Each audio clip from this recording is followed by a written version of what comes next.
Alright, what's going on, guys? It's Owen here. Today we are going to be hopping into another Super Battle Road stage. This is going to be the Revenge category stage. As you can see, we got very unlucky with our friend support, and I did a little bit of refreshing, and I could not find a Bardock, so we are going to be playing with the 0% one. As you can see, mine's 100%. It's at, decent levels for the links, but obviously not done, but I just have prioritized other units other than Bardock, because as good as he is, he does have some overlying issues that result in him not being, the best Dokkan Fest ever. But what was he? Early 2020. Power creep has seen a significant jump since about, mid 2020. Really, Jiren has kind of ushered in this new era that we're in. And then with 2021, we've really just kind of taken it to another step. Like AGL UI Goku is just beyond insane. Int Vegeta is really, really damn good. Namek Goku is crazy. Our boy AGL Frieza is arguably the best unit. I still think it's UI Goku, but I do understand the people that argue for Frieza. I just don't like the crit chance, or not crit chance, but the guaranteed crits being enemy restricted. While UI Goku, it's like you do an additional, you get a crit. So that's just where I stand on the matter, but everyone's entitled to their own opinion, right? So you see, this is kind of like an interesting team build that we got going on. We've got the two Bardocks, we got Tech Gohan, we've got Frieza, we've got Garlic Jr., we got Cell, and we got Golden Frieza. Really, it's just we kind of play each rotation by ear, and then I figure out where I want to go after I see the attack spread. So right here, you see I put Cell in the first slot, banking that Dodoria is not super, and we put Gohan in the second slot to tank all the attacks, and then we just throw Bardock in the floating slot, hoping again that Dodoria does not super. So you're going to see here in a minute, though, even though we do everything we can to avoid the super, that Dodoria still gets hit for not Dodoria, Bardock gets hit for like 70k anyway, so even with a Whis active and being, getting a super attack, and just being at 0% is just utterly useless. Like, he still takes so much damage, so it's definitely unfortunate. Sorry if you hear my chair squeaking, but it's, like I said, definitely unfortunate that he's taking as much damage as he is. But, when you have this unique category leader like Revenge, it's just you gotta do what you gotta do. And this is also a good opportunity to display Frieza at his capabilities. Tech Frieza does a phenomenal job throughout this entire thing. He's doing a lot of different stuff with, he's not doing a lot of stuff, but he just puts up really gaudy numbers. Like, you're gonna see here that we get to, like, he's hitting 4.4 mil, 4.2 mil, just really impressive stuff. And then right there, he takes 320k from the super. But, it was type disadvantage. Garlic Jr.'s support can only do so much for you. So that was unfortunate, but, since you're seeing this video, obviously you do know that we end up winning with this team.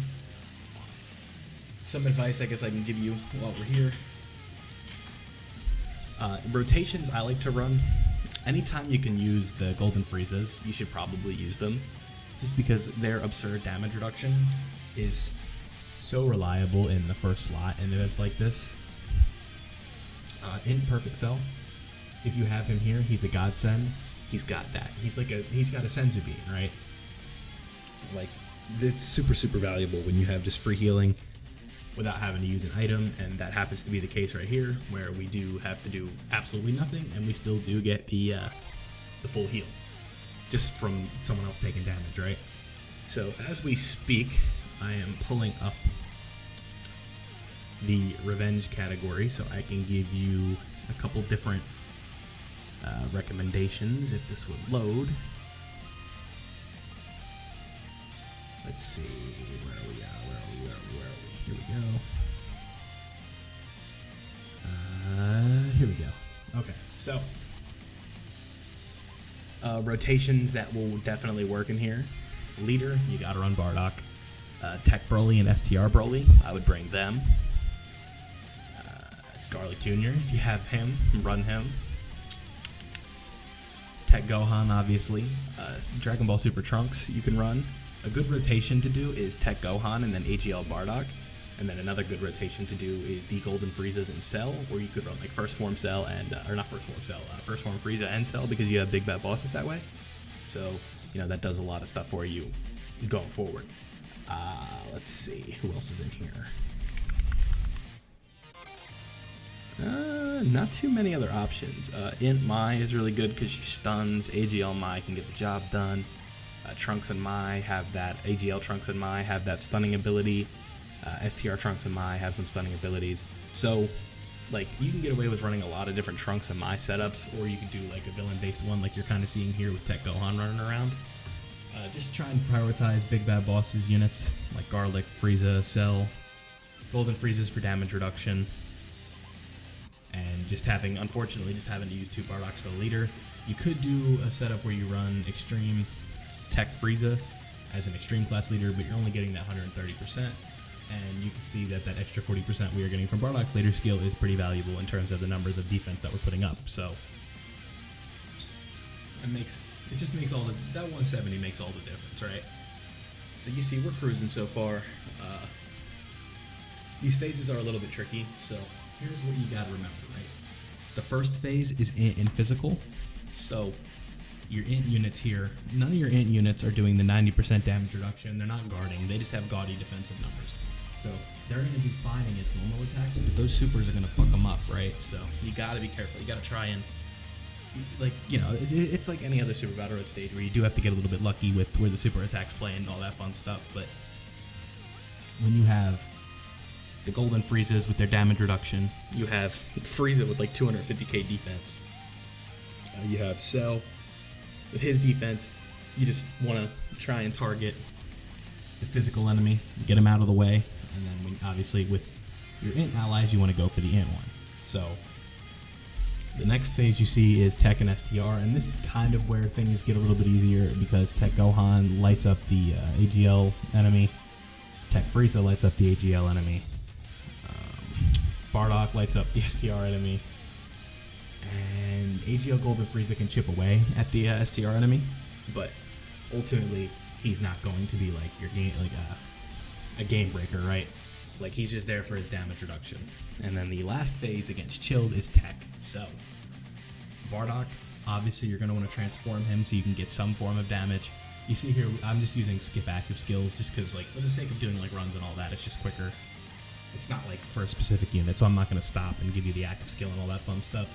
You see, like, when I get to the last phase, my general rule of thumb for Super Battle Road, at least when I play it, you know, I've beaten every stage, so I feel like I can say something like that, but my general rule of thumb is, like, try and use one item in the first phase, and if you have to use the second item, go for it, but, like, to me, the makings of most successful runs are the ones where I only have to use, like, a Whis in the beginning. Usually I just pop a Whis right away, get a feel for how the stage is going to be, see how hard they hit, and sometimes you find out they hit harder or they're not as hard as you thought. Universal Survival Saga ESPR, which is up on the channel, they hit way harder than I thought, and that was my first video with commentary, so that was interesting. I think if you go back and watch that, like, just in tone of voice and all that fun stuff, like, you can see that I've definitely kind of made a couple improvements, and I'm definitely figuring it out as I go, but it's still a long hill to climb.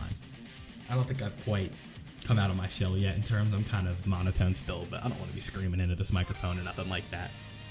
But just with the intro and all that fun stuff, you hear me talking like this was a good run, but now I feel like I'm a little bit better with that now. Still post commentary, I don't like this style, but my my live commentary sounded like this, so I don't know what happened there. Mic had an issue, I unplugged it and plugged it back in, and it worked, but you can't catch those things unless you stop and record, but maybe that's what I gotta start doing with my audio. But that's enough of the tangent. You see that I go for the Dokkan attack with Garlic Jr. here so we can take advantage of the type advantage, and then he hits like a 2.1 mil attack stat, so that's a lot of damage. Like, I always forget what his stun condition is. Like, let me pull that up, right? Let's see our boy Garlic Jr. We have to be fighting super class enemies. Okay, so what they do with this revenge category, even though this team is mostly extreme class units for what it feels like for usable units, it's all extreme class enemies, so that's why we're not getting the chance to stun. But all is well. So you see we're coming into, we're at the home stretch at this point. We got, I think, 2 more turns in here, and then we are all wrapped up. Frieza's hitting 4.7 million. We're cruising along. This is one of the easier stages in terms of 41 to 50. The toughest one is Team Bardock to me, but we're a big celebration away from them getting their EZAs and being amazing like the Ginyu Force. You see here, same idea, Bardock and slot 1. Get the guaranteed crits, and Bardock actually puts on a show right here. He, I guess I won't spoil what he does, but maybe from me just saying that you can kind of figure it out. But what makes this Bardock so good, you know, he's hitting 2.5 million, but he's also doing guaranteed crits against Wicked Bloodline enemies, so, you know, 1.6 million with type disadvantage definitely isn't bad, and then he goes up to 2.5 million, which is also still a guaranteed crit, because obviously we're still fighting a type or Wicked Bloodline enemy, so. And there's the triple super. So 3 supers, 3 guaranteed crits, buttering him up so Gohan can get the job done. And ultimately Gohan, being the beast that he is, he does get the job done due to an additional super. So that was the Revenge category stage. Again, audio had a lapse, so I had to do this in the post-commentary style. You know, I prefer to do it live. Just a little bit easier to talk about it as I'm doing it compared to the, post style where I just sit and rewatch the gameplay. But I don't think that one was too bad. I was pretty comfortable in that style. But, I just want to reiterate again that was the not the Wicked Bloodline, the Revenge category Super Battle Road stage. We're going to be working on getting all the Super Battle Road stages out, but don't forget to leave a like if you enjoyed. Subscribe if you're new and you like daily Dokkan content like this, and I'm out.